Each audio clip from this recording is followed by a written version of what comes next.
In this video हम क्या शुरू करने वाले हैं, that is the scheduled and the tribal areas के बारे में. So scheduled and the tribal areas के बारे में हम शुरुआत करने वाले हैं. So basically what are the constitutional provisions क्या है इससे रिगार्डिंग. सो हमारे आर्टिकल 244, ठीक है, 244 जो है पार्ट 10th जो है वो डील करता है हमारे schedule areas and tribal areas के साथ. ठीक है, तो बेसिकली दो शेड्यूल्स हैं जो डील करते हैं. पहला शेड्यूल 5th है and then there is a 6th schedule. जो 5th शेड्यूल है बेसिकली वो सारे एडमिनिस्ट्रेशन एंड कंट्रोल की बात करता है schedule areas and schedule tribes के किसी भी स्टेट में एक्सेप्ट द 4 स्टेट जो कि है AMTM. ठीक है, तो असम, मेघालय, त्रिपुरा एंड मिजोरम को छोड़ के जितनी भी स्टेट है उन सब के जितने भी शेड्यूल एरियाज हैं, ट्राइबल एरियाज हैं, उन सब का जो जिम्मा है वो 5th शेड्यूल ने उठा रखा है. ठीक है, वहीं पे जो 6th शेड्यूल है उसने बोला है कि हम सिर्फ ट्राइबल एरियाज के बारे में बात करेंगे, नॉर्थ ईस्टर्न स्टेट के AMTM के बारे में, असम, मेघालय, त्रिपुरा एंड मिजोरम. ठीक है, 2 शेड्यूल हैं, समझ में आया. पहले शेड्यूल की बात करें एडमिनिस्ट्रेशन ऑफ शेड्यूल एरियाज की, हमने यहाँ पे बात करी है. ठीक है, सो पर्टेनिंग टू डिफरेंट, बिकॉज यहाँ पे डिफरेंट सोशो इकोनॉमिक प्रोफाइल है. जो एरियाज है उनको एक स्पेशल अटेंशन चाहिए एंड सेंट्रल गवर्नमेंट जो है उसकी ग्रेट रिस्पॉन्सिबिलिटी बनती है इन सारी एरियाज के लिए, बिकॉज यहाँ का जो कल्चर है everything is so different. President appoint करता है एक कमीशन को जो कि रिपोर्ट करता है ऑन एडमिनिस्ट्रेशन ऑफ एसटीज, मतलब schedule areas and welfare of STs and states constitution obligation. Even special एक ध्यान देते हुए ये भी लिखा गया है कॉन्स्टिट्यूशन में, constitution obligation of the constitution में लिखा गया कि प्रेसिडेंट भी एक कमीशन भी बनाए, इवन कमीशन बनाए जो कि स्पेसिफिकली रिपोर्ट दे कि कैसा एडमिनिस्ट्रेशन चल रहा है हमारे शेड्यूल एरियाज का, कैसा वेलफेयर हो रहा है, क्या भला हो रहा है एसटीज एंड एससीज के लिए. एंड ऐसे 2 कमीशन बनाए भी गए हैं.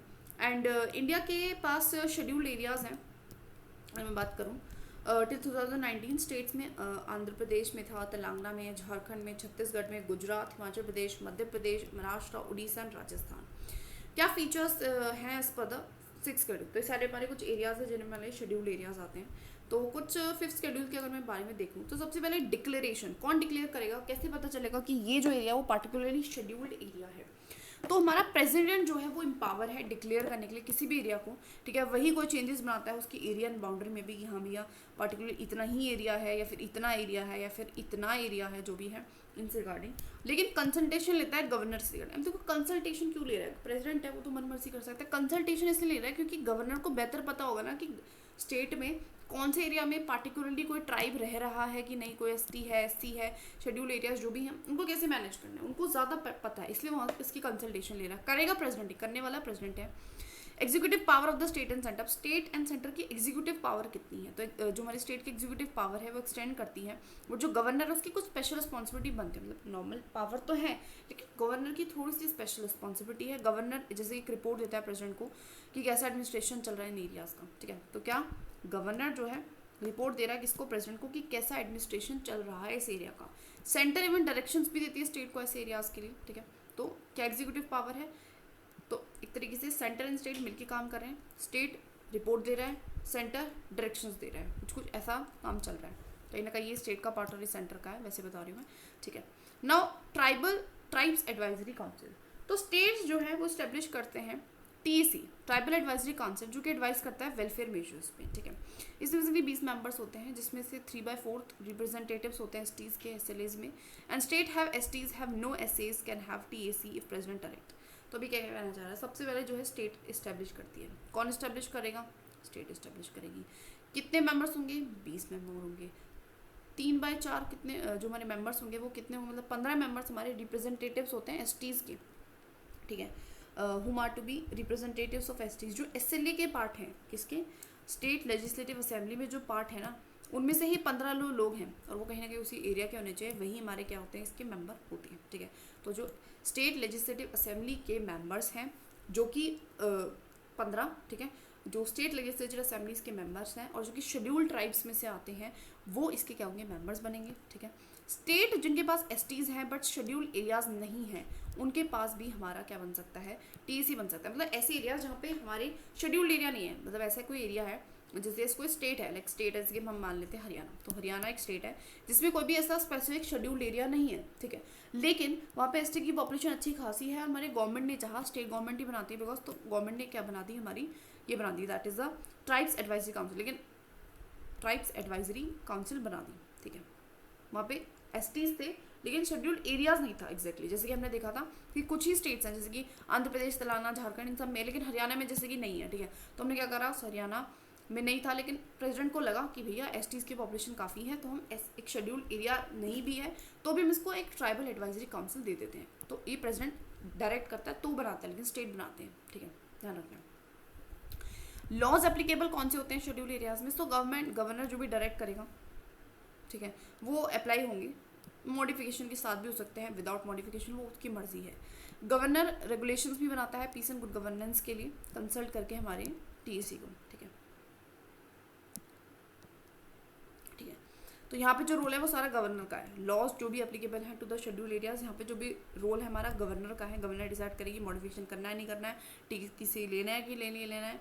यहाँ पे जो हमारा रोल है ये हमारा स्टेट गवर्नमेंट का है। यहाँ पे जो हमारा रोल है वो स्टेट का, गवर्नर का, प्रेसिडेंट का, सबका मिला के। यहाँ पे जो डिक्लेरेशन वाला पेरा है वो हमारे प्रेसिडेंट का है। हमें थोड़ा सा ये ध्यान रखना है, इसी चीज़ पे यूपीसी खेलती है कि कौन क्या कर सकता है और क्या नहीं कर सकता है। तो हमें पता चल ही गया कि हाँ भैया यहाँ पे ट्राइबल एडवाइजरी काउंसिल होगी, कितने मेंबर्स होंगे, ठीक है। तो यहाँ पे जो डिक्लेयर कौन करेगा, प्रेसिडेंट करेगा। डिक्लेयर कौन करेगा, प्रेसिडेंट करेगा। एग्जीक्यूटिव पावर क्या है स्टेट एंड सेंटर की, वो क्या है कि डेफिनेटली गवर्नर रिपोर्ट देता है प्रेसिडेंट को, सेंट्रल गवर्नमेंट डायरेक्शंस देती है स्टेट गवर्नमेंट को, ठीक है। ट्राइब्स एडवाइजरी काउंसिल बना सकते हैं, कौन बनाएगा, स्टेट गवर्नमेंट बनाएगी, ठीक है, ठीक है। और कुछ केसेस में प्रेसिडेंट की डायरेक्शन लग सकती है, जैसे हमने देखा था कि जिस एरिया में शेड्यूल्ड एरिया ना हो लेकिन शेड्यूल्ड ट्राइब होती है, तो ठीक है, ठीक है। उसमें से 20 मेंबर कहाँ 20 थे, उसमें से 15 मेंबर कहाँ से आ रहे थे, स्टेट लेजिस्लेचर असेंबली से, हमने ये भी देख लिया। उसके बाद लॉज के एप्लीकेबल होंगे वो कौन डिसाइड करेगा, वो गवर्नर डिसाइड करेगा। थोड़ा बहुत टीएसी के साथ मिलजुल के कर लेगा लेकिन गवर्नर ही डिसाइड करेगा। तो हमें ध्यान रखना है कि सिर्फ डिक्लेयर प्रेसिडेंट कर रहा है, बाकी चीज़ों में रोल, और जो थोड़ा बहुत ट्राइबल एडवाइजरी में थोड़ा बहुत रोल है, बाकी जो हमारा लॉज जो एप्लीकेबल है वो हमारे गवर्नर ही डिसाइड करता है, क्योंकि देखो गवर्नर को बेहतर पता है उसके एरिया के बारे में। अगर हम बात करते हैं नेक्स्ट शेड्यूल की, that is the 6th schedule है एडमिनिस्ट्रेशन ऑफ ट्राइबल एरियाज, ठीक है। अब हम बात कर रहे हैं एडमिनिस्ट्रेशन ऑफ ट्राइबल एरियाज किन स्टेट्स में, AMTM में कर रहे हैं, ठीक है। तो 6th शेड्यूल एडमिनिस्ट्रेशन की बात करता है 4 नॉर्थ ईस्टर्न स्टेट्स में, that is Assam, Meghalaya, Tripura and Mizoram. अब रैशनैलिटी बिहाइंड दिस अरेंजमेंट, अब ऐसा क्यों है, वाई? तो देखो, प्रोटेक्ट करने के लिए customs and cultures and civilisation of people in areas में who still has not assimilated with the majorities in such areas। तो बेसिकली जो ये एरियाज है थोड़े से उनका जो कल्चर है वो बहुत, और उसके कस्टम्स एंड सिविलाइजेशन ज़्यादा ही अलग है, एज वेल वहाँ पे थोड़ा सा हमारा कनेक्शन भी वीक हो जाता है नॉर्थ ईस्टर्न स्टेट्स के, इसलिए। अलग से नया फीचर्स क्या हैं 6th शेड्यूल के अकॉर्डिंग? तो ट्राइबल एरियाज जो भी है स्टेट ऑफ AMTM, उनके पास ऑटोनॉमस डिस्ट्रिक्ट्स हम उनको बना सकते हैं जो कि स्टेट एग्जीक्यूटिव अथॉरिटी के अंडर आती है, ठीक है। ट्राइबल एरियाज जो है उनमें क्या कर सकते हैं, ऑटोनॉमस डिस्ट्रिक्ट, मतलब ऐसे डिस्ट्रिक्ट बेसिकली होता क्या है, पूरे डिस्ट्रिक्ट को ही आपने एक ऑटोनॉमस डिस्ट्रिक्ट बना दिया कि तुम अपने तरीके से एडमिनिस्ट्रेशन करो इस तरीके से। Then we have the governor. Governor क्या करता है, ऑर्गेनाइज एंड रीऑर्गेनाइज कराता है इन ऑटोनॉमस डिस्ट्रिक्ट को। कौन डिसाइड करेगा कि बननी नहीं करनी, गवर्नर करेगा। गवर्नर कैन इवन डिवाइड भी कर सकता है सेवरल ऑटोनॉमस रीजन्स में। हर एक ऑटोनॉमस डिस्ट्रिक्ट में एक डिस्ट्रिक्ट काउंसिल्स होती हैं 30 मेंबर्स की, ठीक है। तो क्या है, दोबारा देख लेते हैं कैसे एडमिनिस्ट्रेशन हो रहा है। एडमिनिस्ट्रेशन के लिए हम क्या कर रहे हैं, ऑटोनॉमस डिस्ट्रिक्ट बना रहे हैं, ऑटोनॉमस क्या बना रहे हैं, डिस्ट्रिक्ट बना रहे हैं, ठीक है। कौन रिऑर्गेनाइज करा रहा है, गवर्नर करा रहा है, ठीक है। अब क्या कर रहे हैं, इसमें क्या है 30 मेंबर्स होंगे, इसमें क्या होगा, मतलब ऑटोनॉमस डिस्ट्रिक्ट को मतलब वो करना पड़ता है, जैसे कि एक डिस्ट्रिक्ट है उसको बोल दिया अभी ऑटोनॉमस डिस्ट्रिक्ट है। अब इसमें होगा क्या, इसमें होगा एक डिस्ट्रिक्ट काउंसिल होगी, क्या होगी, एक डिस्ट्रिक्ट काउंसिल होगी, ठीक है। और जिसमें 3 लोग होंगे, 30 लोग होंगे, जिसमें से 4 हमारे मतलब बाकी 26 इलेक्टेड हैं और 4 हमारे गवर्नर द्वारा नॉमिनेटेड है, ठीक है। दोबारा से एडमिनिस्ट्रेशन कैसे होगा, उन स्टेट्स में डिस्ट्रिक्ट्स को ऑटोनॉमस डिस्ट्रिक्ट घोषित कर दिया जाएगा। कौन करेगा, हमारा गवर्नर करेगा, ठीक है।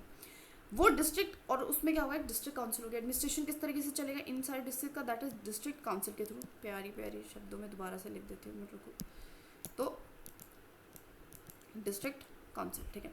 अभी काउंसिल में कितने लोग होंगे, इस काउंसिल में कितने लोग होंगे, इस काउंसिल में लोग होंगे 30, और जिसमें से 26 इलेक्टेड होंगे और 4 नॉमिनेटेड बाय गवर्नर होंगे। इतना ध्यान रखना, मैं जिस तरह रखा एडमिनिस्ट्रेशन होगा, ऑटोनॉमस डिस्ट्रिक्ट होंगी, गवर्नर डिसाइड करेगा, उसमें डिस्ट्रिक्ट काउंसिल होगी। Now each autonomous region has a separate regional council. अब ऐसा भी हो सकता है कि एक ऑटोनॉमस डिस्ट्रिक्ट थी, अब इसमें बहुत सारे रीजन्स थे और हर एक रीजन का क्या बना दिया हमने, एक सेपरेट क्या बना दिया, रीजनल काउंसिल बना दी। ऐसे भी हो सकता है, तो वही वाली बात कर रहे हैं, ठीक है। तो एक तो पहले तो ये ऑटोनॉमस डिस्ट्रिक्ट डिक्लाइन करी, फिर इसका एक डिस्ट्रिक्ट काउंसिल बना, पूरे डिस्ट्रिक्ट का बना, ठीक है। पूरी डिस्ट्रिक्ट का बना, यहाँ पे काउंसिल जो बना पूरे डिस्ट्रिक्ट बना, लेकिन अब छोटे छोटे पार्ट्स का भी हमने क्या कर दिया, एक रीजनल काउंसिल बना दिया, ठीक है। ठीक है, यहाँ तक तो कोई डाउट होना ही नहीं चाहिए। ठीक है, ठीक है। नाउ पावर्स एंड फंक्शंस क्या है डिस्ट्रिक्ट्स एंड रीजनल काउंसिल्स के? पावर्स एंड फंक्शंस क्या है डिस्ट्रिक्ट्स एंड रीजनल काउंसिल्स के? क्या पावर्स हैं? ठीक है, तो districts and regional council administer करती है एरियाज को। ठीक है, district and regional council administer करती है एरियाज को under their jurisdiction and laws बना सकते हैं कुछ सर्टेन मैटर्स पे। ठीक है, तो वो क्या कर सकती है? एडमिनिस्टर करेगी। ठीक है, कुछ लॉज भी बना सकती है कुछ मैटर्स पे, जैसे कि लैंड है, फॉरेस्ट है, वाटर है, इंटर एलिया है, बट ऐसे लॉज को गवर्नर के एक्सेंट की जरूरत पड़ती है। ठीक है, तो क्या काम है इसका? लॉज बनाएगी कुछ एरियाज में, सम लॉज बनाएगी सम एरियाज में।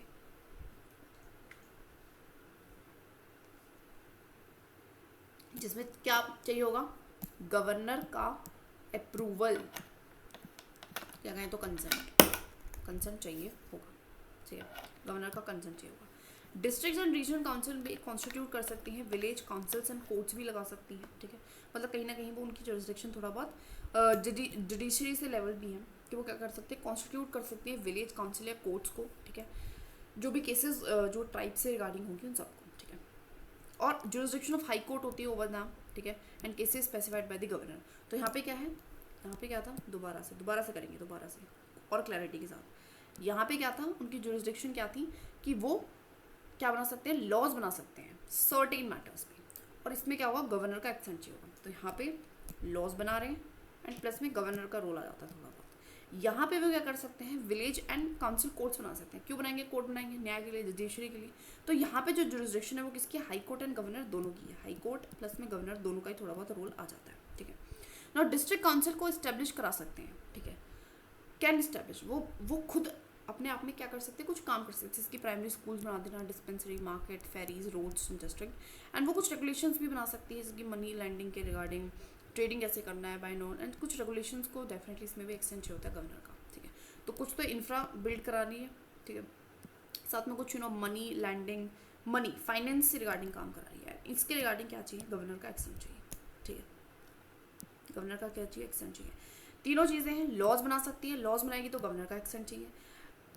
जुडिशरी के लिए कोर्ट्स बना सकती है तो हाई कोर्ट एंड गवर्नर का वो चाहिए। ठीक है, दोनों का मतलब परमिशन वगैरह चाहिए। ठीक है, डिस्ट्रिक्ट काउंसिल अगर कोई इंफ्रास्ट्रक्चर है, फाइनेंस से रिगार्डिंग कोई काम करा रही है तो उसमें भी एक्सेंट चाहिए गवर्नर का। ठीक है, अभी तक ये हुआ हमारे पास। ठीक है, आगे क्या कर सकते हैं? Assess and collect land revenue. Land revenue खुद लगा सकते हैं, कुछ टैक्सेस भी लगा सकते हैं, कुछ टैक्सेस भी लगा सकते हैं। ठीक है, दुनिया में ध्यान रखना कि टैक्सेस लगा सकते हैं। कुछ एक्ट्स जो हैं वो अप्लाई नहीं होते autonomous district and district regions पे, और अप्लाई विद कुछ होंगे तो मतलब मॉडिफिकेशंस के साथ है, तो उसमें भी कॉमन था, इसमें भी कॉमन है। ठीक है, गवर्नर डायरेक्ट करता है Assam for both central and state acts के रिगार्डिंग। अगर असम की बात करते हैं मतलब गवर्नर डिसाइड करेगा कि कौन सा लॉ लगेगा, नहीं लगेगा, लगेगा तो क्या मॉडिफिकेशन होगी या नहीं होगी। ठीक है, सेम चीज़ वहाँ पे थी, सेम गवर्नर डिसाइड कर रहा था। प्रेसिडेंट डायरेक्ट करता है अगर मेघालय, त्रिपुरा एंड मिजोरम के केस में central act and governor respect of state acts. ठीक है, अब सुनो, दोनों में कन्फ्यूजन बिल्कुल नहीं लेनी है। देखो, इन दोनों की बात को बहुत क्लियरली समझेंगे। क्या बोलना चाह रहा है? ये बोलना चाह रहा है देखो कि जो हमारा गवर्नर है, देखो 4 स्टेट्स थे, उसमें से भी हमने क्या कर दिया है? असम को अलग कर दिया, एंड बाकी जो है AMTM, MTM इनको यहाँ रख दिया। इसके रिगार्डिंग अगर कोई भी सेंटर का लॉ हो या स्टेट का लॉ हो, दोनों में कौन डिसाइड कर रहा था? गवर्नर कर रहा था। इन दोनों में क्या होगा? सेंटर का लॉ हो तो प्रेसिडेंट डिसाइड कर लेगा, एंड स्टेट का लॉ हो तो गवर्नर डिसाइड कर लेगा। ठीक है, क्या 4 स्टेट थे, असम के केस में क्या होगा? सिर्फ गवर्नर ही करेगा, प्रेसिडेंट का रोल नहीं है। यहाँ पे प्रेसिडेंट एंड गवर्नर दोनों का रोल है, ध्यान रखना है। गवर्नर अपॉइंट कर सकता है किसी कमीशन को जो एग्जामाइन करेगा, रिपोर्ट देगा कोई भी मैटर जो कि एडमिनिस्ट्रेशन से रिलेटेड हो, ऑटोनमस रीजन्स की, एंड जो कि इवन डिसॉल्व भी कर सकता है डिस्ट्रिक्ट एंड रीजनल काउंसिल्स को उनकी रिकमेंडेशंस पे। डेफिनेटली अच्छा काम नहीं कर रहा तो डिसॉल्व भी किया जा सकता है, ऐसा नहीं है कि भैया लिखी हुई लकीर है जो मिटा नहीं सकती। सो गवर्नर अपॉइंट कर सकता है कमीशन को जो एग्जामाइन करेगा, रिपोर्ट देगा किसी भी matter relating to the administration of autonomous regions के, एंड कैन इवन डिसॉल्व कर सकता है डिस्ट्रिक्ट एंड रीजनल काउंसिल्स को रिकमेंडेशन ऑफ ऐसे कमीशन की रिकमेंडेशंस पे। ठीक है, सिंपल। नाउ कुछ पावर्स एंड फंक्शंस बता रखी हैं और ज़्यादा कि डिस्ट्रिक्ट या फिर कहते हैं रीजनल काउंसिल्स की। ठीक है, तो जैसे कि लेजिस्लेटिव में क्या इनहेरिटेंस कर सकते हैं प्रॉपर्टी का, मैरिज, सोशल कस्टम्स को देखते हैं, फॉरेस्ट को मैनेज करते हैं एक्सेप्ट द रिजर्व फॉरेस्ट, उसके अलावा ये सारी चीज़ें। कंस्ट्रक्शन मैनेजमेंट करा सकते हैं प्राइमरी स्कूल के, ट्रेड एंड कॉमर्स में कुछ सर्टेन प्रोडक्ट्स है उसका देखते हैं। पावर टू, वही वाली बात है जो हमने ऑलरेडी पढ़ चुके हैं। ऑल द लॉज जो भी made during the exercise of this need to be approve by, जैसे कि हमने बात करी थी गवर्नर का अप्रूवल की ज़रूरत पड़ती है, जैसे हमने ऊपर भी बात करी थी इसके रिगार्डिंग। यहाँ पे भी गवर्नर का रोल था, यहाँ पे भी गवर्नर का रोल था। प्रेसिडेंट का रोल ज़्यादा नहीं है, तो थोड़ा सा ध्यान रखना है कि यहाँ पे प्रेसिडेंट का रोल बहुत गिना चुना है, बाकी जगह हर जगह गवर्नर है, हर जगह गवर्नर है, ठीक है। जजिशन में हमने देखा था जिसकी council subjected jurisdiction high court के अंदर आते हैं वैसे, ठीक है। रीजनल एंड डिस्ट्रिक्ट जो कॉन्स्टिट्यूट कर सकते हैं, ये भी मैंने देख लिया। अपॉइंट कर सकते हैं सूटेबल पर्सन को भी, ठीक है। ये वैसे I don't think as such important है, तो we can skip this part. जितना हमने कर लिया है that is more than enough, ठीक है। तो इसी चीज़ में हम थोड़ा सा ध्यान रखेंगे चीज़ों से रिगार्डिंग।